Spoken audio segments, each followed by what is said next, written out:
Okay, so today we're making Ventricina, which is a salami used for cold cuts. And first step we got to do is get our ingredients ready. We got our Insecure #2, our black pepper, garlic powder, Calabrian pepper powder, our cayenne pepper powder, our fennel pollen, fennel seed, our white wine, our dextrose. I have the starter culture, Flavor of Italy. I have that in the freezer currently. And then I have the mold 600, which I'm going to use to inoculate the outside to prevent bad mold once it's in the curing chamber. And then I also have beef bung, which is what I'm going to stuff the mix into.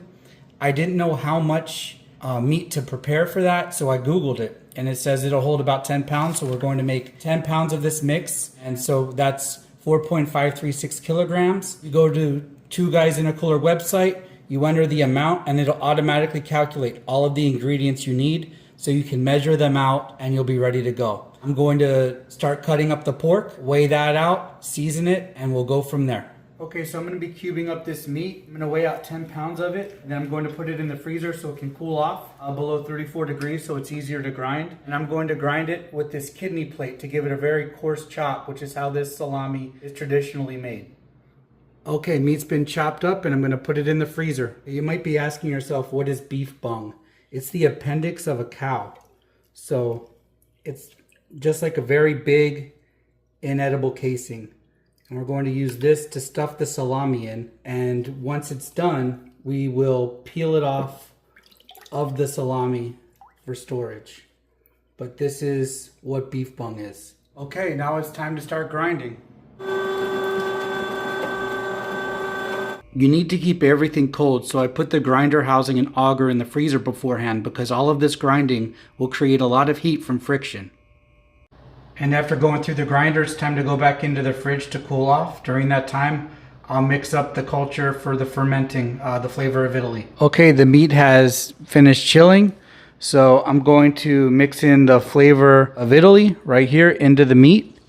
Once I mix this in with the meat, I will then add the wine to the seasoning, make a slurry, and then I'll mix that in.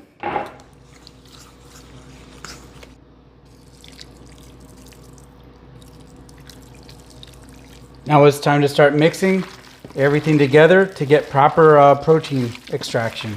So I'll mix it like this for about 5 minutes. And what you're going to want is for the meat to stick together to the bottom of your hand when you hold it like this, and it won't fall off. Okay, and this is what it looks like fully mixed. We know we have proper extraction. Make a patty, and it holds. Right? Not going anywhere. Right? So we're good. Now I'm going to load it up into the stuffer.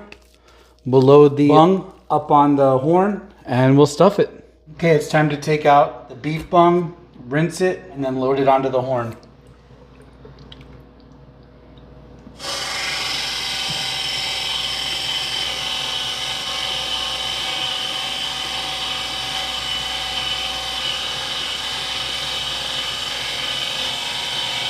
And I guess I fit 10 pounds of meat into the bung. So I'm going to tie it off, and then we'll put netting on it. Okay, now it's time to tie it off.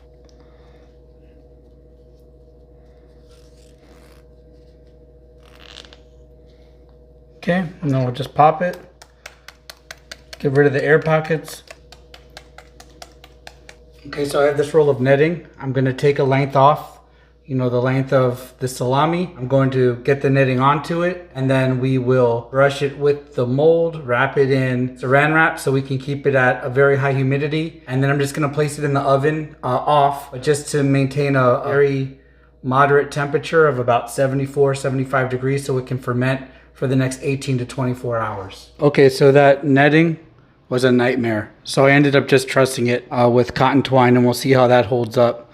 So now all I'm going to do is just brush it on with some of the mold 600. Like I said, I'm going to put it in the oven just because the oven is insulated from the air conditioner. I'm going to wrap it in cling wrap afterwards to keep a high humidity. I'm also going to take the remaining farce out of the tube and put that in saran wrap so I can test the pH of this first so I don't have to break open the casing to test the pH to know when it's ready to hang.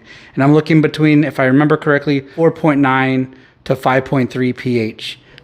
So it should be finished fermenting. I'm going to take it out of the saran wrap, and then I'm going to take the pH of one of those ground meat chubs to see how we're looking. Okay, so I've unwrapped one of them, and as you can see, the color's changed. It's almost turned into one piece.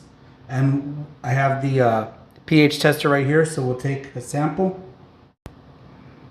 Okay, and we have a reading of 5.1. which is below the 5.2 what we're looking for, so this is ready to hang. Okay, so I encountered a problem. I went to hang it, and I cut the top too close to where the knot was.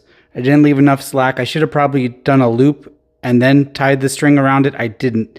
As you can see, it opened up right there. So what I'm going to do is I'm going to take a handful of the meat out of here. I'm going to cinch it up here, tie it really, really tight, and just shorten it up, and then we have to take this much of the meat out, and it's just a loss. But good way to learn is from watching other people make mistakes. So there you go. So there it is after surgery. I tied it, I looped the casing back on itself, I knotted it again. I have the S-hook ready.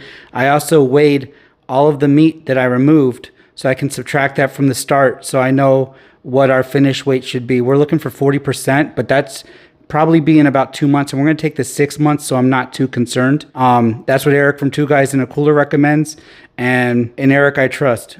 And there it is in the cooling chamber. I got my humidifier and dehumidifier controlled by Inkbird controllers, and I have 3 Govee sensors as well, so I can double check humidity and temperature and monitor those by Bluetooth and Wi-Fi. And this salami should be good in about 6 months. For those of you wondering, well, how am I going to remember to come back in 6 months to see how it turned out? Easy. Like and subscribe. Thanks.